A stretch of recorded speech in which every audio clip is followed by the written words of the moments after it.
Students and welcome back to revision class. और आज के इस वीडियो में हम पढ़ेंगे Graham's law of diffusion. Before starting Graham's law of diffusion there are few terms जो आपको आनी चाहिए, that what is diffusion, what is effusion and what is rate of diffusion. तो ये तीन टर्म्स हैं जो आपको आनी चाहिए before we start Graham's law of diffusion. तो चलिए शुरू करते हैं डिफ्यूजन के साथ। डिफ्यूजन क्या होता है? See, diffusion is basically spreading of molecules of gas, that's it. ये होता है डिफ्यूजन, ठीक है। तो साथ साथ लिखिए what is diffusion. Diffusion is spreading out of molecules of gas। ये होता है हमारे पास डिफ्यूजन, ठीक है। फिर हमारे पास आता है इफ्यूजन। क्या होता है? फाइन, इफ्यूजन की पहले डेफिनेशन लिखते हैं, फिर समझते हैं क्या होता है। लिखिए, it is the escaping out of gas under pressure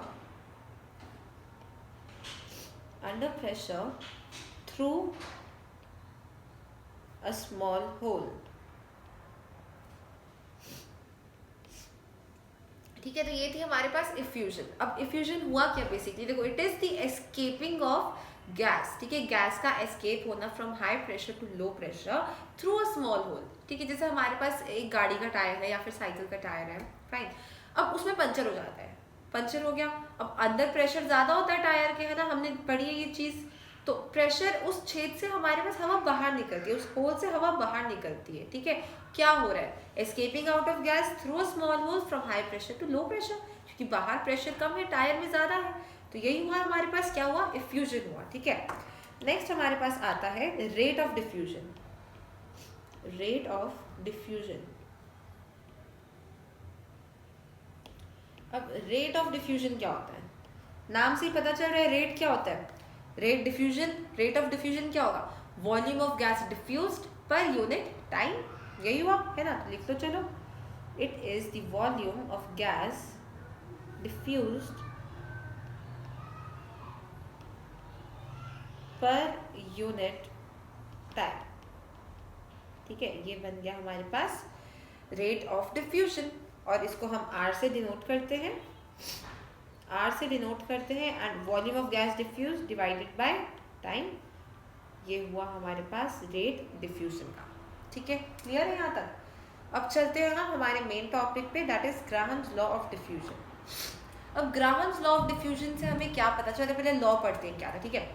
so it states that, ठीक है, it states that under similar condition of temperature and pressure, under similar condition of temperature and pressure, rate of diffusion or effusion, ठीक है, diffusion या फिर effusion, rate of diffusion or effusion of different gases is inversely proportional to the square root of their molecular mass, ठीक है। क्या बोला इसने कि जो different gases का rate of diffusion या rate of effusion है, that is R, that is inversely proportional to the square root of their molecular mass। ये बताया हमें ग्राहम्स लॉ ने। बस ये चीज़ है, इतनी बड़ी जो डेफिनेशन है ना इसकी, बस यही बताया है इसमें कि rate of diffusion is inversely proportional to the square root of molecular mass, that's it, ठीक है। अब देखो, सपोज मेरे पास दो गैसेस है, fine. One I have gas one and the other one is gas two, ठीक है। अब गैस वन के लिए हमारे पास R1 is inversely proportional to square root of molecular mass of gas one, है ना। गैस टू के लिए R2 is inversely proportional to 1 upon molecular mass of 2। ये हुआ, ठीक है। दोनों को डिवाइड करा अगर मैंने R1 upon R2, that will be is equals to square root of molecular mass of gas 2, because inverse relation में, divided by square root of molecular mass of gas 1। ये बना हमारे पास पहला result Graham's law of diffusion, ठीक है। ये बना।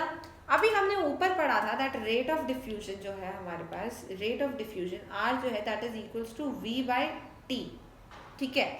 अब गैस वन के लिए R1 will be equals to V1 by T1, और गैस टू के लिए R2 will be equals to V2 by T2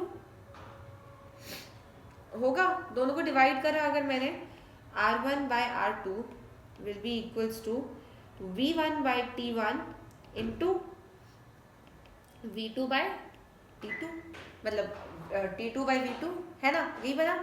तो मैं इसको ऐसे लिख सकती हूँ, देखो दोनों, ये भी R1/R2 है, ये भी R1/R2, दोनों R1/R2 है, तो मैं दोनों को साथ में ऐसे लिख सकती हूँ ना, that R1/R2 is equals to V1 into T2 divided by T1 into V2 equals to square root of molecular mass of gas 2 divided by molecular mass of gas 1। और ये बना हमारा final result Graham's law of diffusion से। हमारा final result Graham's law of diffusion का क्या बना, R1/R2 is equals to V1 into T2 divided by T2 into V2 is equals to square root of molecular mass of gas 2 divided by molecular mass of gas 1। तो ये बना हमारा final result यहाँ पे, जो आपको याद रखना है, ठीक है। अब इसके बेसिस पे कुछ क्वेश्चंस कर लेते हैं। लिखिए question 1। Compare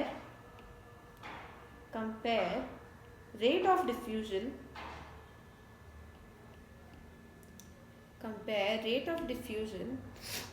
of H2 and O2 and H2 का रेट ऑफ डिफ्यूजन हमें कंपेयर करना है, ठीक है। तो लेट अस सपोज गैस 1 जो है दैट इज H2, गैस 2 जो है दैट इज O2, फाइन। सो यहाँ पर R of H2 divided by R of O2 that is equals to square root of, कुछ और नहीं गिवन, मॉलिक्यूलर मास हमें पता है, तो हम यही वाला फॉर्मूला लगाएंगे, that R1/R2 is equals to square root of molecular mass of 2 upon molecular mass of 1। तो यहाँ पर हम करेंगे square root of molecular mass of gas 2 that is oxygen. O2 का क्या होता है हमारे पास molecular mass, 16 + 16 32 divided by H2 का कितना होता है 2, यहाँ से क्या 16 square root of 16 that is R of H2 divided by R of O2 is equals to square root of 16। 16 का स्क्वायर रूट क्या होता है 4, बिकॉज 4 का स्क्वायर 16 होता है। अब हमको रेशो में नहीं छोड़ना, हमको कंपेयर लिखा गया था, तो रेशो में नहीं छोड़ेंगे, we have to write it as R of H2 is equals to 4 into R of O2। और यहाँ से हम क्या कह सकते हैं, that rate of diffusion of H2 is 4 times into rate of diffusion of O2। Clear है। एक और क्वेश्चन करते हैं जल्दी से, ठीक है। लास्ट क्वेश्चन आज के लेक्चर का, question number 2।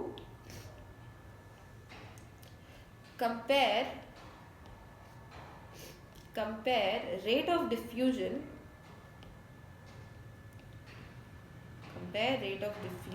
Of helium and argon. अब वीडियो पॉज करके साथ साथ करें क्वेश्चन, ठीक है। पहले आप क्वेश्चन करो, वीडियो पॉज करके खुद करो, कोई प्रॉब्लम आती है तो मैं तो कर ही रही हूँ यहाँ पे देख लेगा, ठीक है। चलो शुरू करते हैं। Again gas 1 helium, gas 2 argon, fine. तो R of helium upon R of argon is equals to square root of molecular mass of argon. Argon का मॉलिक्यूलर मास याद रखना है, दैट आर्गन का मॉलिक्यूलर मास हमारे पास होता है 40। कुछ बच्चों को कंफ्यूजन होती है 36 है 40 है क्या है, then remember it is 40, fine. तो 40 है हमारे पास molecular mass of argon, and helium का होता है 4, कटा यहाँ पे 10 से, square root of 10 that is R of helium divided by R of argon is equals to square root of 10, or we can say that R of helium is equals to square root of 10 into R of argon। और यहाँ से हम कह सकते हैं that rate of diffusion of helium is √10 times of rate of diffusion of argon। अगर √10 की value आती है सॉल्व कर सकते हो तो वेरी गुड, अगर नहीं आती तो भी कोई बात नहीं, ऐसे छोड़ सकते हो, ठीक है। तो ये था हमारा ग्राहम्स लॉ ऑफ डिफ्यूजन जो हमने आज के लेक्चर में करा। आई होप आपको आज का लेक्चर क्लियर होगा। अगर कोई भी डाउट है तो कमेंट सेक्शन में लिख सकते हैं आप। मिलते हैं अगले क्लास में, तब तक के लिए ऑल द बेस्ट।